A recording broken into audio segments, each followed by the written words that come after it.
I am speaking today on behalf of the Pan-European nation, Her Madam High Council, and the Triad. We continue to celebrate the Trump victory. However, it's very important to remember that we still have much work to do. The progressive left and its supporters have counted on Hillary Clinton winning this election. But thanks to pollsters, people who are looking at every single ballot, they just couldn't get away with the steal.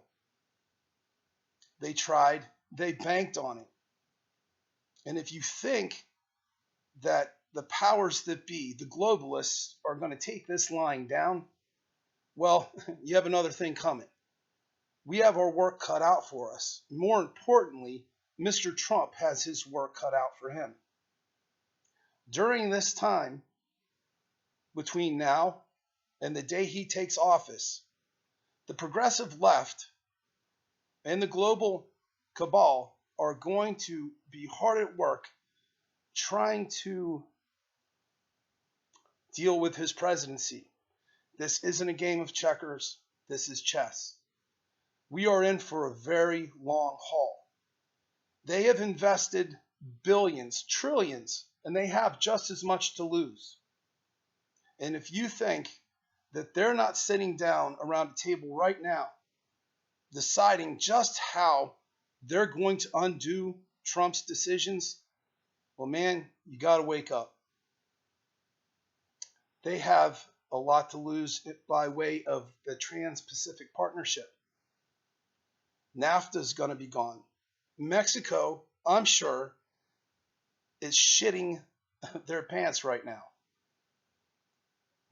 Trump is going to build this wall, and that has become a moniker for his candidacy and his presidency. But in reality, it's not a difficult thing to do, and he's going to make them pay for it. He's going to freeze their assets, and all the assets seized from the drug dealers that have brought methamphetamines, marijuana, and heroin, and God, cocaine, everything into our country to poison our youth. Our youth have been poisoned by way of the media, by way of entitlement programs, by way of school, period. The social justice leaders and the social justice warriorship thought that this was in the bag. Nothing could have been further from the truth. I myself was quite worried towards the end of this thing that it was going to get stolen, but it didn't. Our primary problem in this country is the next generation. The generation that I like to call the precious snowflakes. They have been babied. They have been given everything on a silver platter, and they think it's owed to them. They don't know what an honest, hard day's work feels like. And they were betting on free college, just to go to a think tank, to sit around and pat each other on the back and say, what a socially acceptable country we are going to build. Well, that's not going to happen. They don't seem to understand that the money from all of this has to come out of somebody's pocket. And the taxpayers voted on their conscience this time.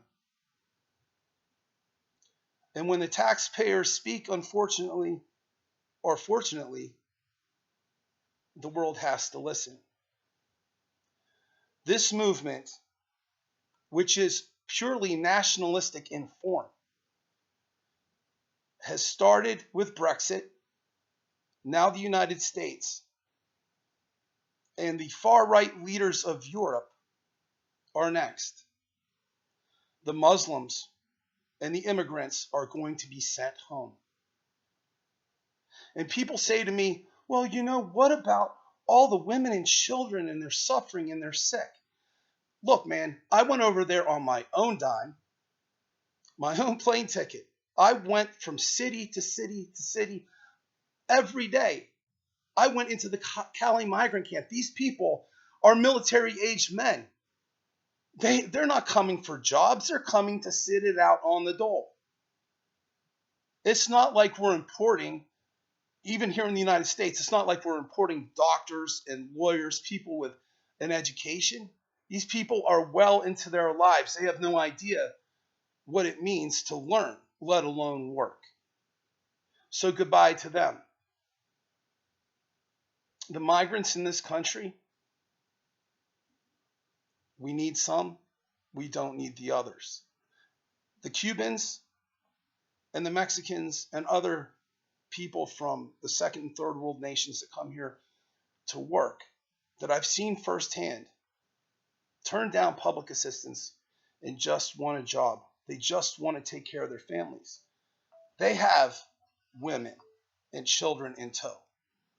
They have bills to pay. And it's very important to note that there is a place for these types of people. My grandparents, Irish immigrants.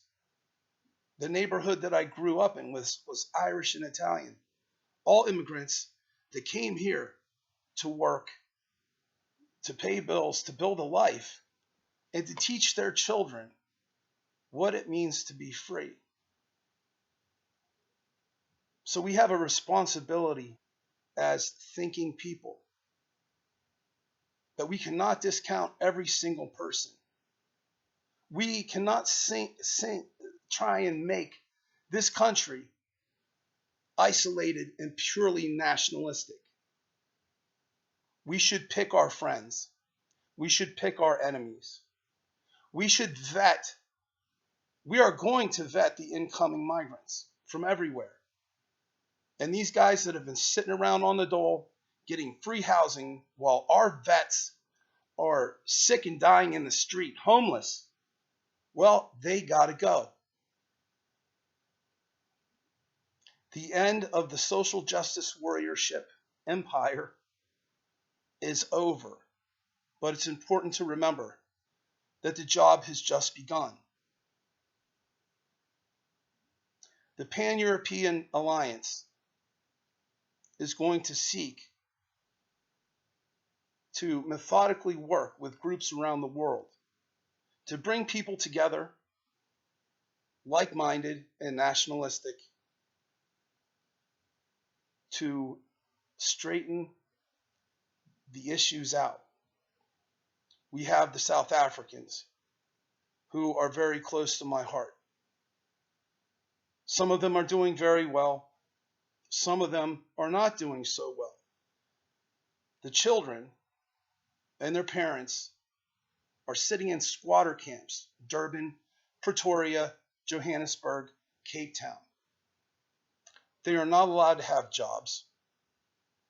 They are not allowed to seek out government employment. They've been denied health care.